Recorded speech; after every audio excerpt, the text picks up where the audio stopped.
नमस्कार दोस्तों, आप सभी का स्वागत है डार्क नाइट्स पर, जहां हम आपको सुनाएंगे खौफनाक कहानियां जो आपकी रूह को झकझोर दें। क्या आप अंधेरे में छिपे रहस्यों को जानने के लिए तैयार हैं?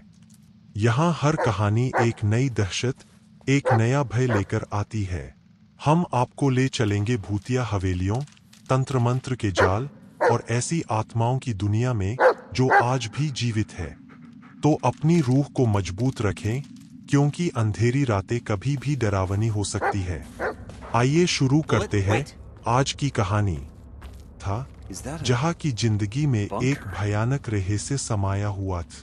गांव के बीचों बीच एक प्राचीन मंदिर खड़ा था, जिसे भैरवेश्वर मंदिर के नाम से जाना जाता था। इस मंदिर के बारे में कहा जाता था कि यहाँ एक पुरानी आत्मा कैद है, जो कई वर्षों से गांव के लोगों को डराती आ रही है।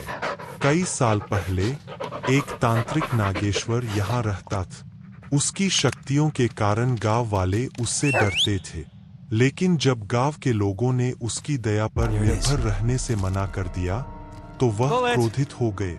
उसने अपने जादू से पूरे गांव पर श्राप डाल दिया। तुम सबको मेरी शक्ति का एहसास होगा।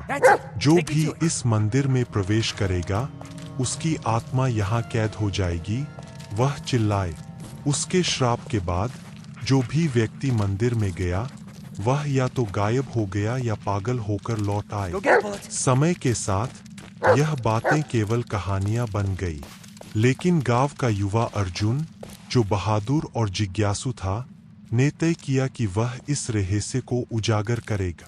उसने अपने दोस्तों सुरेश, अजय और दीपक को बुलाया और एक रात मंदिर जाने का निर्णय लिया। जब चांद पूरी तरह से ढका हुआ था, वे चारों मंदिर की ओर बढ़े। जैसे ही उन्होंने मंदिर का दरवाजा खोला, एक सर्द हवा ने उनका स्वागत किया। मंदिर के अंदर की दीवारों पर अजीब चिन्ह बने हुए थे और चारों ओर एक अजीब सी गंध। एक ठंडी आहट ने उन्हें घेर लिया और उन्होंने महसूस किया कि कोई उन पर नजर रख रहा है। दीपक ने कहा, मुझे यह जगह पसंद नहीं आ रही, हमें लौट जाना चाहिए। लेकिन अर्जुन ने हिम्मत नहीं हारी और आगे बढ़ता गए। मंदिर के गर्भगृह में एक विशाल मूर्ति मूर्ति की आंखें मानो उन्हें घूर रही थी। अचानक चारों ओर अंधेरा छा गए। एक ठंडी हवा ने फिर से उन्हें घेर लिया। तुम यहाँ क्यों आए हो? एक गहरी आवाज गूंजी। सभी ने चौंक कर देखा और पाया कि नागेश्वर की आत्मा उनके सामने। उसकी आंखों में आग। तुमने मेरी शक्ति को चुनौती दी है, अब तुम्हारी आत्मा मेरी होगी, उसने कहा। सुरेश डर के मारे कांपने लगा और चिल्लाया, हम सिर्फ सच्चाई जानना चाहते थे। लेकिन उसकी आवाज सुनकर नागेश्वर की हंसी गूंज उठी। सच्चाई? तुम इसे समझ नहीं सकते। अचानक एक अदृश्य शक्ति ने उन्हें दीवार के खिलाफ धकेल दिए। अजय और दीपक बेहोश हो गए। अर्जुन ने सोचा कि अगर वे बचना चाहते हैं, तो उन्हें उस श्राप का सामना करना होगा। वह एक पुरानी किताब की तलाश में लगा, जो उन्हें मंदिर के कोने में मिली।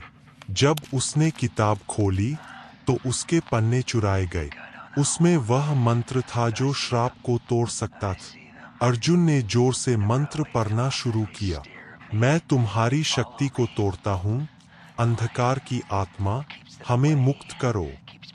जैसे ही उसने मंत्र का उच्चारण किया, मंदिर की दीवारें हिलने लगी। नागेश्वर की आत्मा चिल्लाई, तुम नहीं कर सकते, मैं अनंत हूँ। लेकिन अर्जुन ने हार नहीं मानी। उसने अपने दोस्तों को जगाने की कोशिश की। सुरेश, अजय, उठो, हमें मिलकर लड़ना होगा। तभी दीपक ने देखा कि मूर्ति के नीचे एक रहस्य छिपा हुआ है। उसने उसे खींचा और वह मूर्ति टूट गई। जैसे ही मूर्ति टूटी, एक तेज रोशनी मंदिर को भर गई। गांव के उन सभी लोगों की आत्माएं जो इस श्राप का शिकार हुई थी, वहां प्रकट हुई। वे सभी चिल्लाते हुए बोले, हमें मुक्त करो। मंदिर की दीवारें फिर से हिलने लगीं और नागेश्वर की आत्मा बिखरने लगी।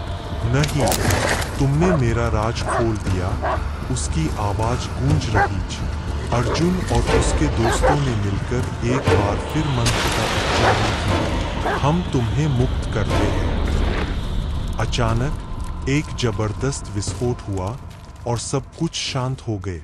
जब सब कुछ समाप्त हुआ तो अर्जुन और उसके दोस्त मंदिर के बाहर आ गए, लेकिन अब मंदिर शांत था। पूर्णिमा की रात की आवाजें अब नहीं आई, लेकिन जब वे गांव लौटे तो उन्होंने सुना कि कुछ लोग फिर भी मंदिर की ओर नहीं जाते थे। उनके दिलों में एक अजीब डर बसा हुआ था। वे जान गए थे कि भैरवपुर की इस कहानी में कुछ सच है, कुछ ऐसा जो अंधेरे में हमेशा छिपा रहेगा। कई रातों बाद जब पूर्णिमा की रात आती है तो लोग कहते हैं कि वे अर्जुन और उसके दोस्तों की आवाजें सुनते हैं, जो श्रापित मंदिर से दूर जाने की कोशिश कर रहे हैं। क्या वे मुक्त हो पाए, या क्या उनकी आत्माएं अभी भी उस भयानक श्राप से लड़ रही है? यह कहानी डर, रहस्य और साहस का संगम है, जो एक भूतिया अनुभव को जीवंत करती है।